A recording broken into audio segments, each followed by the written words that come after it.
Iba't ibang isyu tinalakay sa summit ng mga leader ng Association of Southeast Asian Nations o ASEAN tulad ng kaayusan sa Indo-Pacific region, taripang ipinato ng Amerika at paggamit ng artificial intelligence. Pinanawagan naman ni Pangulong Bongbong Marcos na pabilisin ang pagbuo ng Code of Conduct sa South China Sea. At live mula sa Kuala Lumpur, Malaysia, may unang balitang kasama natin si Ivan Mayrina. Ivan!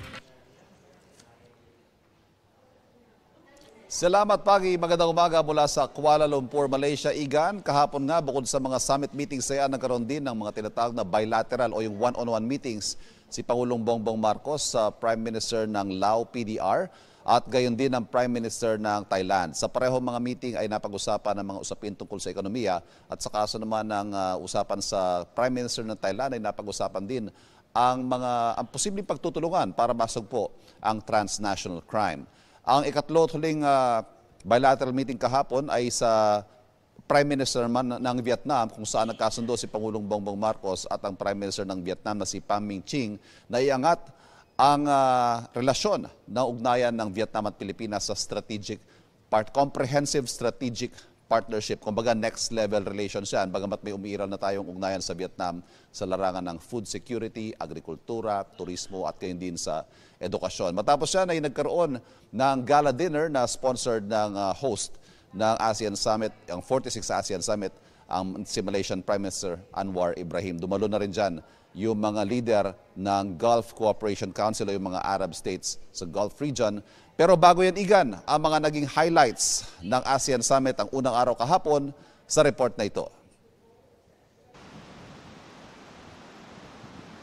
Sa tuwing ASEAN Summit sa nakalipas sa halos 3 dekada, hindi nawawalang panawagan mula sa Pilipinas para sa isang Code of Conduct sa South China Sea. Karagatan kung saan magkakasapaw ang claim ng mga bansa sa rehiyon, kabilang ang China. Ang tensyon sa rehiyon, banta raw sa ASEAN ayon kay Pangulong Bongbong Marcos sa harap ng kapwa mga lider sa pagbubukas ng 46th ASEAN Summit sa Kuala Lumpur, Malaysia. By working together, strengthening our institutions, and building the resilience and capacities of our people, we can better navigate this increasingly uncertain future and turn challenges into opportunities for shared growth and stability.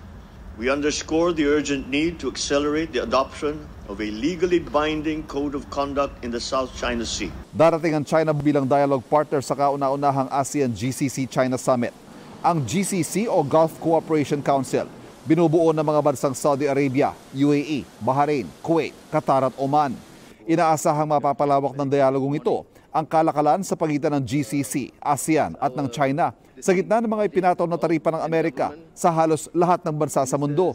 Ayon sa Prime Minister ng host country na si Anwar Ibrahim, hindi tatapatan ng taripa ng Amerika, kundi dadaanin ito sa dialogo at diplomasya sa ikinakasang ASEAN-US Summit.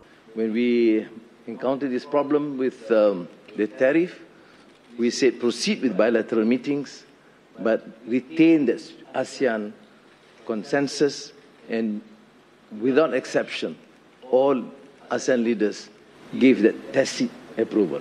We commend Malaysia's leadership in convening the special ASEAN Economic Ministers meeting and welcome the consensus to avoid retaliatory measures. Nanawagan din ang kooperasyon ng Pangulo sa pagsugpo sa transnational crime at sa sama-samang pagtugon sa mga epekto ng climate change. Ang upskilling sa pamamagitan ng teknolohiya at ang paggamit ng artificial intelligence at suporta sa mga maliliit na negosyo ang siya namang tema ng mensahe sa ASEAN Business Advisory Council at nagpahayag ng suporta ang Pilipinas sa isang future-ready na ASEAN. Nilagdaan din ng mga ASEAN leader ang Kuala Lumpur Declaration na magtatakda ng direksyon ng ASEAN hanggang 2045. Tila pagbalik tanaw daw ito sa naging kasunduan ng mabuang ASEAN noong 1967 sa pagitan ng mga bansang pinagbuklod ng pagkakaibigan, kooperasyon at sama-samang pag-unlad. May one-on-one meeting din ng Pangulo kina Lao PDR Prime Minister Sonsay Sipandon kung saan nagkaroon ng kasunduan sa defense cooperation, economic and trade cooperation at education. At Thai Prime Minister Petongtan Shinawat kung saan kabilang sa mga napag-usapan ng mas pinaigting na kalakalan, kooperasyon sa agrikultura at pagsugpo sa transnational crime.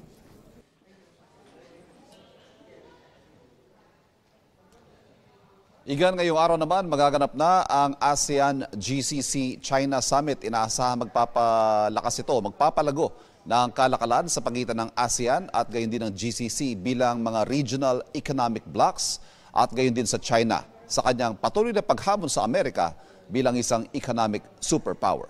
Igan. Ivan, kaugnay sa reciprocal tariff ng Amerika, marami bang lumapit na bansa o dayuang negosyante sa Pilipinas para magpahayag na dito na lang muna sa ating mamuhunan? Yan, Igan, ang isa sa mga nakitang oportunidad kasi marami yung mga nakakita ng masamang magiging epekto ng taripa sa kanilang mga bansa. Pero ang Pilipinas, magugunitan natin isa sa mga nagsabi na maaring makatulong pa nga ito sa ating ekonomiya dahil sa mas mababang taripa kumpara sa ibang mga bansa sa rehiyon. Sa ngayon, Igan, yung mga nakikita natin mga pagpupulong na ito, tinitingnan yan bilang reaksyon ng mga bansa, ng mga economic blocks sa mga taripa na yan ng Amerika. Bagamat sa ngayon, nagpapatuloy yung mga bilateral o yung mga one-on-one meetings sa mga bansa sa Amerika at ganyan yung multilateral approach na tinatawag o yung bilang isang regional block ay kakausapin ang Amerika. Yan ang ikinakasa ni Prime Minister Anwar Ibrahim ng Malaysia para magkaroon ng pagpupulong ang ASEAN at US para pag-usapan mismo itong mga issue ng taripa. Dito naman sa Asia, Pilipinas, nagkausap na ba kayo ng Pangulo tungkol sa balasahan nangyayari sa gabinete? Nako, Igan, yung balasahan sa gabinete, yan ang top of the agenda sa nakatakdang press conference natin sa Pangulo mamayang alas 5 ng hapon dito sa Malaysia. At bukod dyan, siyempre, may tatanong din natin yung iba pang mga may init na isyong kinakaharap ng kanyang administrasyon tulad ng kanyang sumasadsad na ratings, ang naging resulta ng eleksyon, ang benteng bigas at marami pang mga mahalagang issue sa bansa. Maraming salamat at ingat. Ivan Mayrina live po mula sa Kuala Lumpur, Malaysia. Igan, mauna ka sa mga balita, mag-subscribe na sa GMA Integrated News sa YouTube para sa iba't ibang ulat sa ating bansa.